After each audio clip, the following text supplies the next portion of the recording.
FM news देख रहे हैं आप। मैं हूं आपके साथ प्रतीक्षा चहल। उत्तर प्रदेश में होने वाले नगर निकाय चुनाव को लेकर इलाहाबाद हाईकोर्ट की लखनऊ बेंच ने मंगलवार को अहम फैसला सुनाया है।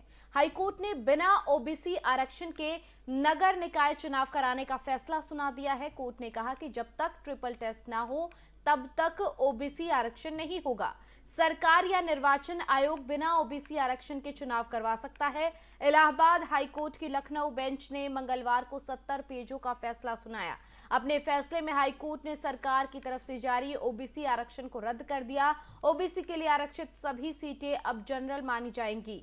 हाईकोर्ट ने तत्काल निकाय चुनाव कराने का निर्देश भी दिया है, यानी अब यूपी में नगर निकाय चुनाव अधिसूचना जारी होने का रास्ता साफ हो गया है। कोर्ट के फैसले के बाद अब सभी पार्टियों में हलचल है और सीएम इसे लेकर बैठक भी कर सकते हैं और यूपी सरकार हाईकोर्ट के फैसले के खिलाफ सुप्रीम कोर्ट भी जा सकता है। हाईकोर्ट की लखनऊ बेंच का यह बड़ा फैसला है, जिसमें यूपी निकाय चुनाव को लेकर ओबीसी आरक्षण को रद्द कर दिया गया है और अब अधिसूचना का रास्ता साफ हो गया है। इलाहाबाद हाईकोर्ट की लखनऊ बेंच की तरफ से यह बड़ा फैसला लिया गया है।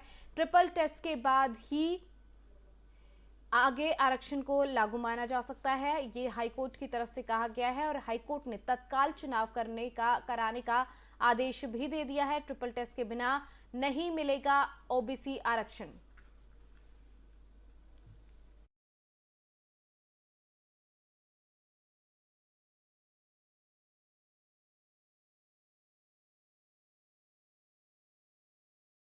आगे बढ़ेंगे। नए साल से ठीक पहले मदर डेयरी ने लोगों को महंगाई का झटका दे दिया है। कंपनी ने दूध की कीमतों में 2 रुपए प्रति लीटर की बढ़ोतरी की है, यानी नई कीमतें जो हैं वो अब बढ़ चुकी हैं। नई कीमतें आज यानी मंगलवार से लागू की गई हैं। इस बढ़ोतरी के साथ फुल क्रीम 64 रुपए की जगह अब 66 रुपए और टॉन 51 रुपए की जगह 53 रुपए में मिलेगा, जबकि डबल टोन की कीमत अब 45 रुपए की जगह बढ़कर 47 रुपए हो चुकी है। दिल्ली एनसीआर में मदर डेयरी की तरफ से 30 लाख लीटर दूध की आपूर्ति की जाती है।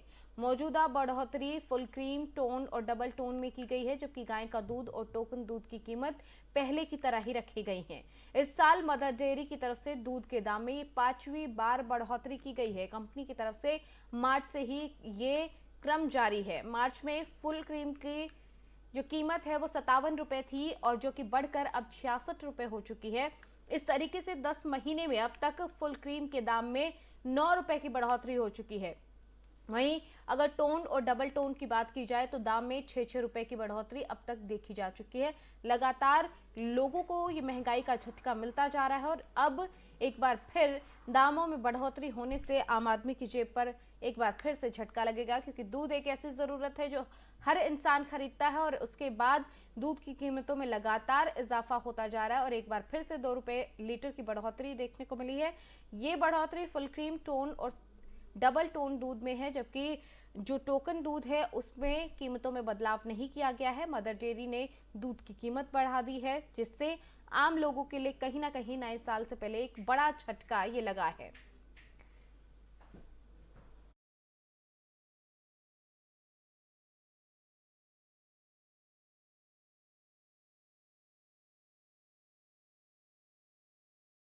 दिल्ली के सरकारी स्कूलों में सर्दियों की छुट्टियां होने वाली हैं। सभी सरकारी स्कूल में 1 जनवरी से 15 जनवरी 2023 तक शीतकालीन अवकाश के लिए स्कूल बंद रहेंगे। सरकारी स्कूलों में काम करने वाले सभी टीचर्स की ड्यूटी अब कोविड-19 ड्यूटी करने के लिए इंदिरा गांधी अंतर्राष्ट्रीय हवाई अड्डे पर तैनात उन्हें किया गया है। दिल्ली सरकार की आधिकारिक घोषणा के तहत 31 दिसंबर 2022 से 15 जनवरी 2023 तक सरकार टीचर्स एयरपोर्ट पर तैनात रहेंगी। ये इसलिए किया जा रहा है ताकि ये सुनिश्चित किया जा सके कि दिल्ली हवाई अड्डे पर कोविड उपयुक्त व्यवहार का पालन किया जा रहा है।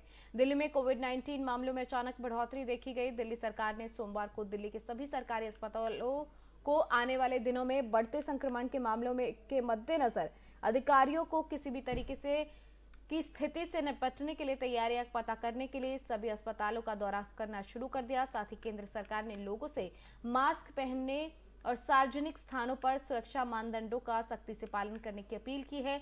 दिल्ली सरकार के अस्पताल एनएनजेपी में दोपहर 12 बजे मॉक ड्रिल हुआ, जिसके दौरान दिल्ली के डिप्टी सीएम मनीष सिसोदिया भी मौजूद रहे। देश भर में जो ये मॉक ड्रिल है वो किया गया है ताकि इन तैयारियों का जायजा लिया जा सके कि आखिर जिस तरीके से कोरोना के मामले लगातार बढ़ रहे हैं, ऐसे में हम कितने तैयार हैं, दिल्ली सरकार कितनी तैयार है या बाकी राज्य सरकारें कितनी तैयार हैं इस फाइट को लड़ने के लिए, कितनी तैयारी उनकी टाइट है, इसको देखने के लिए मॉक ड्रिल किया गया है देश भर के अस्पतालों में, जिसे लेकर तमाम तरीके के रिएक्शंस भी सामने आ रहे हैं।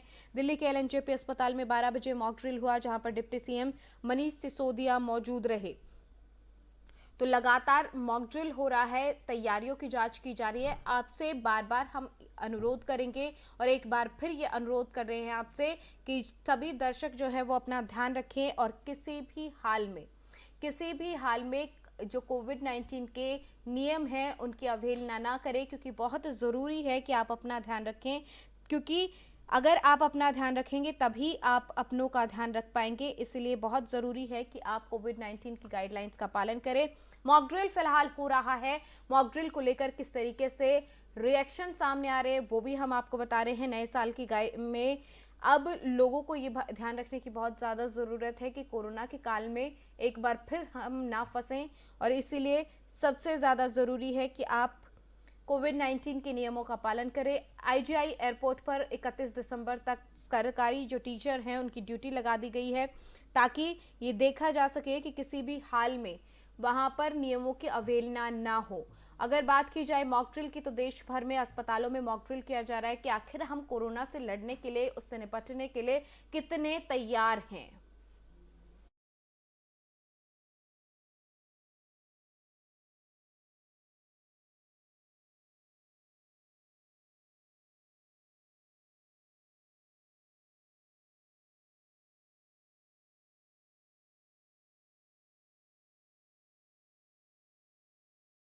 भारत अपनी तैयारियों को मजबूत करने में लगा है। वहीं चीन की बात की जाए तो चीन में कोरोना से हाल बेहाल है।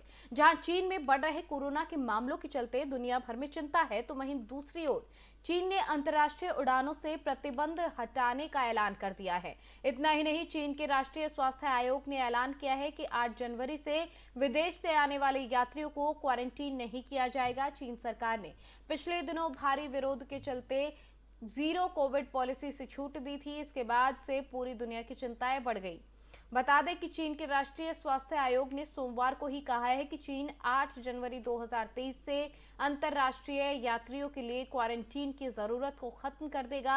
आदेश के मुताबिक बाहर से आने वाले यात्रियों को चीन में घुसने से 48 घंटे पहले की आरटी-पीसीआर रिपोर्ट अब भी दिखानी होगी। चीन के राष्ट्रीय स्वास्थ्य क्वारंटीन कानून के तहत आने वाले यात्रियों और सामानों के खिलाफ संक्रामक रोग क्वारंटीन के नियम अमल में नहीं लाए जाएंगे। बता दें कि चीन से जीरो कोविड पॉलिसी हटने के बाद कोरोना के मामलों में बेतहाशा वृद्धि हुई। अनुमान है कि अगले कुछ महीनों में चीन में कोरोना से लगभग 10 लाख लोगों की मौत हो सकती है। चीन के राष्ट्रपति शी जिनपिंग ने जीरो कोविड पॉलिसी हटने के बाद सोमवार को पहली बार बयान दिया। जिनपिंग ने कहा कि लोगों की जिंदगी बचाने की दिशा में कदम उठाए जाएंगे। उन्होंने कहा कि हमें बेहतर तरीके से कोरोना से निपटने के लिए एक देशभक्तिपूर्ण हेल्थ कैंपेन शुरू करना चाहिए। कोरोना से बचाव और उसके नियंत्रण के लिए कम्युनिटी स्ट्रक्चर को मजबूत करना होगा, ताकि लोगों की जिंदगियां बचाई जा सके।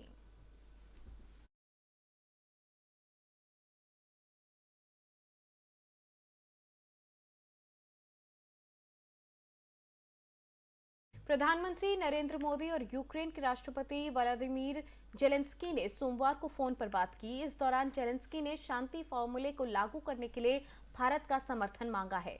जेलेंस्की ने कहा कि G20 में भारत की सफल अध्यक्षता के लिए पीएम मोदी को शुभकामनाएं दी। वहीं पीएम मोदी ने रूस और यूक्रेन के बीच युद्ध को तत्काल खत्म करने की अपील की है। आधिकारिक बयान के मुताबिक पीएम मोदी ने कहा कि दोनों पक्षों को अपने मतभेदों का स्थायी समाधान खोजने के लिए बातचीत और कूटनीति पर वापस लौटना चाहिए। इस दौरान पीएम ने जेलेंस्की के शांति प्रयासों में भारत के समर्थन की बात कही। उधर रूस के राष्ट्रपति व्लादिमीर पुतिन ने हाल ही में दावा किया था कि यूक्रेन में युद्ध को समाप्त करने के लिए रूस बातचीत को तैयार है, और ऐसे में जेलेंस्की की तरफ से ये जो मदद मांगी गई है वो अपने आप में बहुत ज़रूरी है, क्योंकि शांति प्रयास के लिए जेलेंस्की ने पीएम मोदी को बधाई भी दी है। पीएम मोदी जेलेंस्की के बीच में फोन पर बातचीत हुई, जिसके बाद ये आधिकारिक बयान सामने आया है। शांति प्रयास के लिए जेलेंस्की ने पीएम मोदी को बधाई दी। रूस से जंग रुकवाने के लिए अपील करने की बात कही गई है। वहीं रूस की तरफ से भी ये साफ कर दिया गया है कि वो बातचीत के लिए तैयार हैं।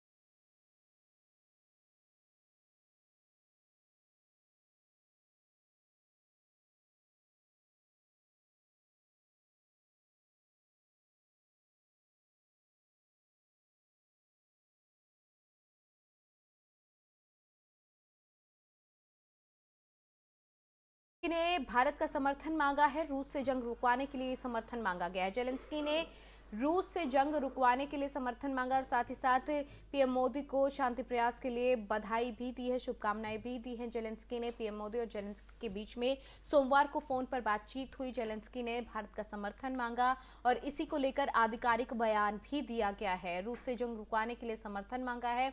आपको बता दें कि रूस भी अपनी तरफ से बातचीत को लेकर साफ कर चुका है कि वो बातचीत के लिए तैयार है और अगर इस युद्ध को रुकवाना है तो रूस अपनी तरफ से बातचीत के लिए कदम बढ़ाने को तैयार है। और इसी बीच में पीएम मोदी जेलेंस्की के बीच में फोन पर बातचीत हुई है, जिसको लेकर जो बातचीत हुई उसमें रूस के साथ युद्ध को रुकवाने को लेकर अपील भी की गई है।